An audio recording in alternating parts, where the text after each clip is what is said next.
I'm probably gonna put this message at the beginning of the video, just as a forewarning that I'm gonna rip into the Americans heavily from this day on. Because I really hate America right now. Well, the United States. I hate the country. Not necessarily the people, but the country. The current government. Hello everybody and welcome back to another video. Today I'm watching The Sneaky Plan to Subvert the Electoral College for the Next Election by CGP Grey. I was originally gonna watch a video about US flags by CGP Grey, but I've been watching too many videos about flags from him recently, so I need to switch it up a little bit, which is why I'm watching this today. Next time though, it's the US flags. This was made in 2019, so this was the 2020 election. So this is the election where Biden was chosen.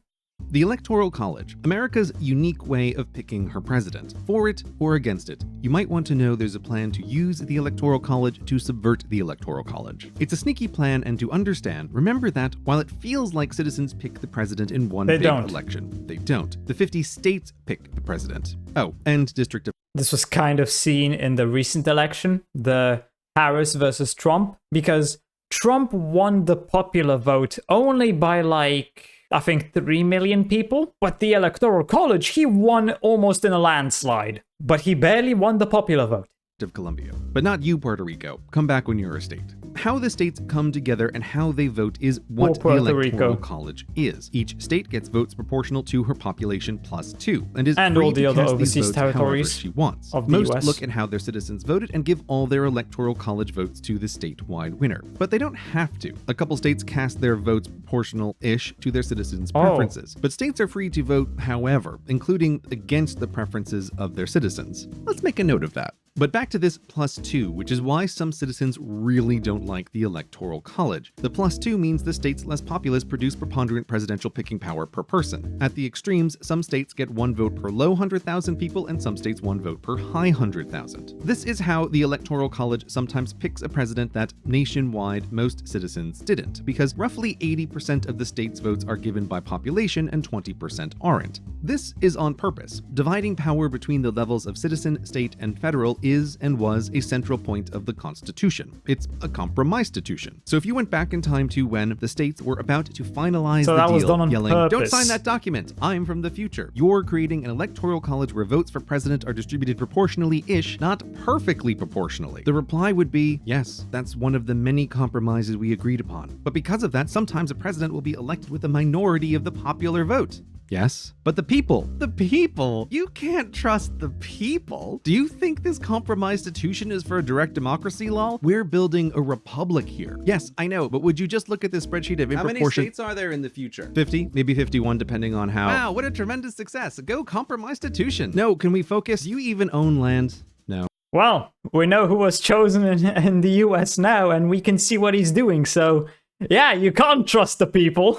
But he still won! The next 4 years are gonna be shit. They're gonna be shit. Might be good for Europe though, because we're finally gonna say fuck you to America and get rid of them. Possibly. I hope that's what happens. I would love to finally see a Europe that is no longer dependent on the US. A free Europe who is no longer under America's thumb. That would be awesome. And thanks to Trump, that might actually finally happen. So there was some good from him becoming president. It's also kind of funny watching all the Trump voters now regretting choosing for him when they lose their job because of him. It's funny. It is. You can call me cruel or an asshole, but watching people who voted for him lose their jobs because of him, it's funny. That's karma. No. Then why would we listen to you? Goodbye.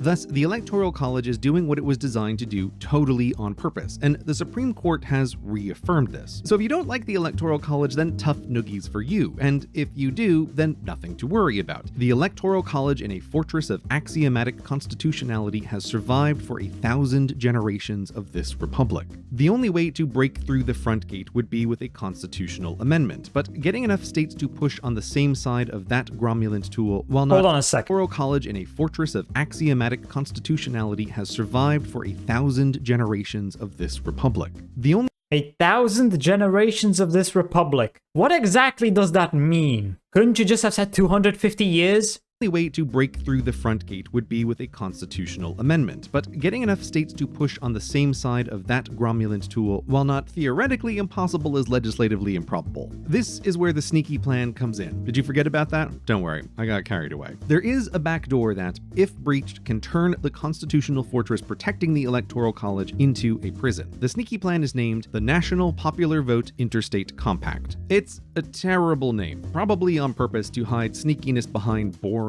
as bureaucratic paperwork camouflage. But I'm calling it Napa Vote Interco, which is sort of not really better, but whatever. Here I are the prefer sneaky the ones. other one. 1. Assume destroying the constitutional protections of the Electoral College is impossible. Point 2 is the note from before that states can cast their Electoral College votes however they want. These are just facts, but if a state signs on the dotted line, point 3 is the big deal. Napa Vote Interco members agree to cast their Electoral College votes for the candidate who gets the most votes from citizens nationwide. This is the national popular vote in Napa Vote Interco. Oh. The idea behind 2 + 3 is to make it impossible to have a president most of the citizens didn't vote for. A state would look not only at the result in her borders, but the results nationwide and vote that way, which is all fine and dandy if the state citizens voted with the majority anyway. But if they didn't, well, you can see a flaw with the plan. Any singular state assaulting the Electoral College on her own, carrying votes against her own citizens, it's political suicide from without and within. So the plan, had it only 3 points, is something no state would agree to, requiring one last sneak. Point 4, the plan does not go into effect until enough states with enough votes to control the Electoral College as a block join. So, as states sign up, the total number of Electoral College votes they control goes up, but nothing happens. Elections pass, and states still vote the traditional way, while recruiting allies to the cause. What are you guys up to over there? Oh, us? Nothing. Just chilling, just hanging out.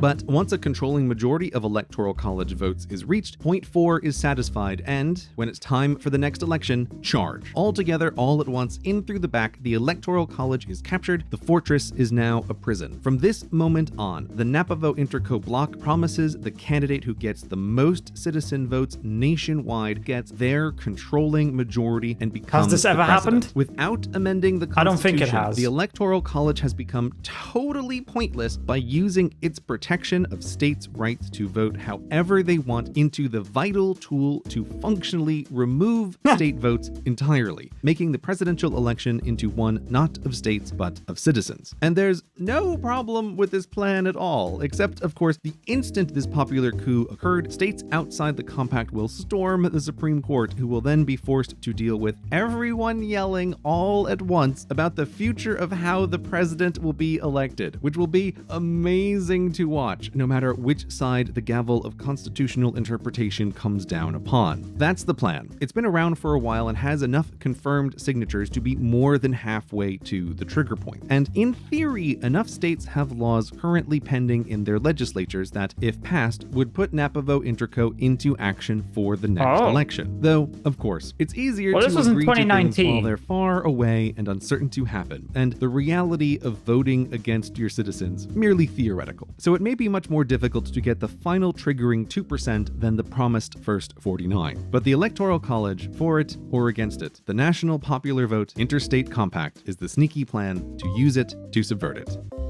And I'm pretty sure that's never happened and probably never going to happen. Yeah, if you're an American, I should probably say that I'm definitely gonna rip into the Americans a lot more over the next 4 years, because I really hate America right now. Well, the United States. I hate the country. Not necessarily the people, but the country. The current government. I mean, I knew Trump was a weak man, but I didn't think he would fold to Russia this quickly. And calling Zelensky a dictator. Zelensky's approval rating is literally higher than Trump's. So if Zelensky is a dictator, what does that make Trump? A king? Didn't you have a fucking revolution to not be under a king? Americans, what the fuck are you doing? It just amazes me how the president of the country with the strongest military in the entire world would try to negotiate with Russia. A country whose military is literally fucking it's in tatters. It's destroyed. It's fucked. The fact he would even think about negotiation here is insane. yeah, as a Polish person, as an Eastern European, the fact that Trump is negotiating with Putin, it's basically a fucking betrayal. To me and to a bunch of other people who I've spoken to here in Poland, the US is now nothing more than a traitor. They are no longer an ally. They are closer to being an enemy than an ally at this point. And once again, not the people, just your government. So yeah, to any Americans watching, I'm definitely going to say a lot of offensive stuff about your country over the next 4 years. Because to me, the US, the current US government, nothing but traitors and weak, spineless cowards. And just a bunch of liars too. I've read all the stuff that Trump has said about the Ukraine and how much the United States has supported them, how much aid they've given, and pretty much all of it was just fucking lies. The US has not given as much as Trump has said. The European nations combined have given more than the United States, not less. And even Ukraine itself has gathered up more than the US has given. And the amount that the US has actually given to Ukraine is such a tiny, insignificant amount that it doesn't affect the US pretty much at all. Not to mention the amount of people who have bought American weapons because of how effective they were proven is probably worth more than enough to return all the money you've spent on Ukraine. On top of that, a bunch of the weapons that the US has given to Ukraine were old weapons that were in storage and would have to be dismantled, which would be way more expensive than just straight up giving them to Ukraine. So that's a win-win-win. There is no losers in that situation.